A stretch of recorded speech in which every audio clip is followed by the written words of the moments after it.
Hello everyone, welcome to my channel. आज हम पढ़ेंगे एक्सरसाइज 1.2 का क्वेश्चन नंबर 6। चलिए स्टार्ट करते हैं। क्या दिया हुआ है? A certain freezing process require that room temperature be lowered from 40 degree Celsius at the rate of 5 degree Celsius every hour. What will be the room temperature 10 hour after the process begin. किसका मतलब क्या दे रखा है अपने पास कि कोई भी अपना जो फ्रिज है उसका टेम्परेचर फिलहाल टेम्परेचर कितना है, 40 डिग्री सेल्सियस है। ठीक है, 40 डिग्री सेल्सियस टेम्परेचर दे रखा है अपने पास। ठीक है, और इसका टेम्परेचर हर घंटे में 5 डिग्री कम हो रहा है। ठीक है, जैसे कि मान लो अभी 7 बज गए, 7 AM है। ठीक है, 7 AM पे इसका टेम्परेचर 40 डिग्री सेल्सियस है। तो 8 बजे कितना हो जाएगा, 5 डिग्री कम हो जाएगा। मतलब 8 बजे इसका टेम्परेचर कितना आ जाएगा, 5 डिग्री कम होएगा तो 35 डिग्री हो जाएगा। ठीक है, 5 डिग्री कम होगा तो इतना ही होगा। तो क्वेश्चन में क्या पूछा हुआ है कि ये प्रोसेस ऐसे चलती जाएगी कि हर घंटे में 5 डिग्री टेम्परेचर कम हो रहा है। तो हमसे पूछा हुआ है कि 10 घंटे के बाद बताओ टेम्परेचर कितना मिलेगा। ठीक है, कहाँ से 10 घंटे, जब से प्रोसेस स्टार्ट हुई तब से 10 घंटे के बाद बताओ कि टेम्परेचर कितना होगा। तो कैसे निकालेंगे हम क्वेश्चन। फिलहाल कितना है, 40 डिग्री सेल्सियस। हर घंटे कितना कम हो रहा है, 5 डिग्री सेल्सियस। तो 10 घंटे में कितना कम हो जाएगा, एक घंटे में अगर 5 डिग्री सेल्सियस टेम्परेचर कम हो रहा है तो 10 घंटे में कितना हो जाएगा अपने पास, 10 घंटे में 50 डिग्री सेल्सियस टेम्परेचर कम हो जाएगा। ठीक है, 50 डिग्री क्या हो जाएगा, कम हो जाएगा। तो फिलहाल टेम्परेचर कितना था, 40 डिग्री।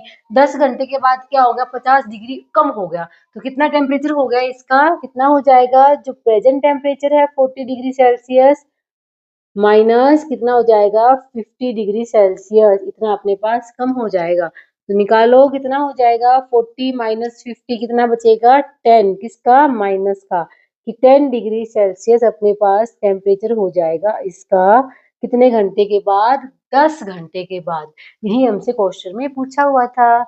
आई होप आपको समझ में आया होगा। नंबर 7, चलिए स्टार्ट करते हैं। क्या दिया हुआ अपने पास, in a class test containing 10 questions, 5 marks are awarded for every correct answer and minus 2 marks are awarded for every incorrect answer and 0 for question not attempt।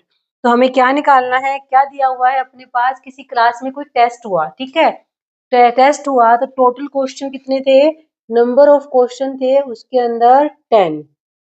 ठीक है, 10 क्वेश्चन थे। अगर किसी बच्चे ने कोई भी क्वेश्चन करेक्ट किया है तो करेक्ट क्वेश्चन के हमें कितने मार्क्स मिल रहे हैं, 5 मार्क्स मिल रहे हैं। ठीक है, और क्या दिया हुआ है, अगर किसी ने कोई भी आंसर गलत कर दिया, इनकरेक्ट कर दिया, तो जो इनकरेक्ट है उसके अपने पास कितने मार्क्स मिल रहे हैं, -2 मिल रहे हैं। ठीक है, और अगर किसी ने कोई क्वेश्चन अटेम्प्ट ही नहीं किया, नॉट अटेम्प्ट ही नहीं किया, तो उसके कितने मार्क्स मिलेंगे, 0 मार्क्स मिलेंगे। ठीक है, ऐसे दे रखा अपने पास कि टोटल क्वेश्चन कितने हैं, 10 क्वेश्चन है। अगर आपका कोई भी आंसर आपने सही लिखा तो आपको 5 मार्क्स मिलेंगे एक के। अगर आपने गलत कर दिया तो एक क्वेश्चन के -2 हो जाएंगे। अगर आपने कोई भी अटेम्प्ट ही नहीं किया तो वो 0 मार्क्स रहेगा। ठीक है, अब पूछा हुआ क्या है, देखो अपने पास फर्स्ट पार्ट में अपने पास क्या पूछ रखा है, ये पूछ रखा है कि जो मोहन है, मोहन ने Mohan gets 4 correct and 6 incorrect answer. Mohan ने कितना करेक्ट किया है, 4 क्वेश्चन। ठीक है, तो मोहन के जो करेक्ट मार्क्स कितने हो जाएंगे, ये क्या है, करेक्ट मार्क्स कितने हो जाएंगे, 4 क्वेश्चन करेक्ट थे उसके 4, और हर क्वेश्चन में कितने मार्क्स मिल रहे हैं अपने पास, 5 मार्क्स मिल रहे हैं। तो मोहन के कितने मार्क्स हो जाएंगे, करेक्ट मार्क्स 20। ठीक है, आगे क्या है कि मोहन ने 6 इनकरेक्ट कर दिए। तो क्या होगा, जो इनकरेक्ट क्वेश्चन के मार्क्स थे, इनकरेक्ट मार्क्स कितने हो जाएंगे, 6 क्वेश्चन कर दिए मोहन ने इनकरेक्ट, हर क्वेश्चन के -2 हो रहे हैं। तो कितना हो जाएगा, 6 का -2 से मल्टीप्लाई करोगे तो माइनस का 12। ठीक है, तो मोहन कितने मार्क्स हुए, करेक्ट तो 20 मिल गए लेकिन इनकरेक्ट -12 हो गए। तो मोहन के जो टोटल मार्क्स है, टोटल मार्क्स कितने हो जाएंगे मोहन के, इसमें से हम करेंगे 20 -12 कितना आएगा, 8। तो मोहन के कितने मार्क्स आ गए, मोहन के 8 मार्क्स आ गए। यही हमसे इस क्वेश्चन में पूछा हुआ था। आई होप आपको समझ में आया होगा।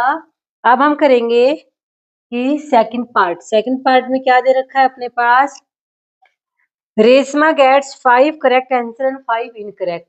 रेशमा ने क्या किया, 5 तो करेक्ट क्वेश्चन कर दिए, आंसर दे दिए और 5 इनकरेक्ट कर दिए। तो रेशमा के कितना स्कोर आएगा, तो देखो वही रेशमा के करेक्ट मार्क्स कितने हो जाएंगे, कितने क्वेश्चन किए 5 और हर क्वेश्चन कितने मार्क्स मिल रहे हैं 5, कितने हो जाएंगे 25 मार्क्स। तो कितने हो गए उसके करेक्ट आंसर के हो गए, ठीक है।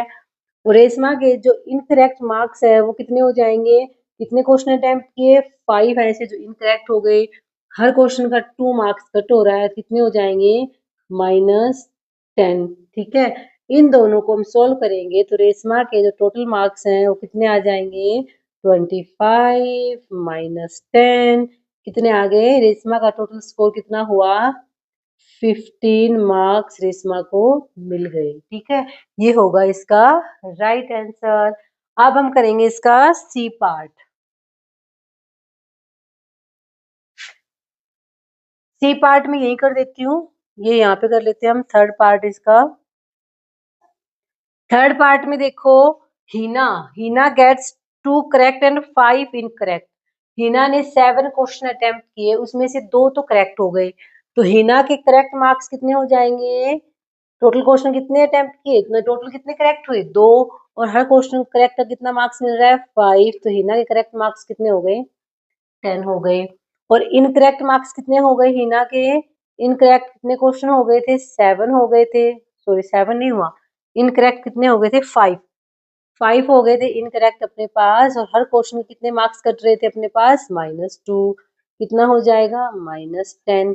और उसने 3 क्वेश्चन तो अटेम्प्ट ही नहीं किए, उनको तो करने की जरूरत ही नहीं है, उनका तो 0 मार्क्स है। तो सॉल्व करो, 10 मार्क्स सही हुए, 10 माइनस हो गए, कितना हो जाएगा टोटल स्कोर हीना का, टोटल मार्क्स कितने आ जाएंगे 10 -10 0, हीना के कितने मार्क्स हो जाएंगे 0। तो ये था क्वेश्चन नंबर 7। आई होप आपको समझ में आया होगा। Please like share subscribe, thank you.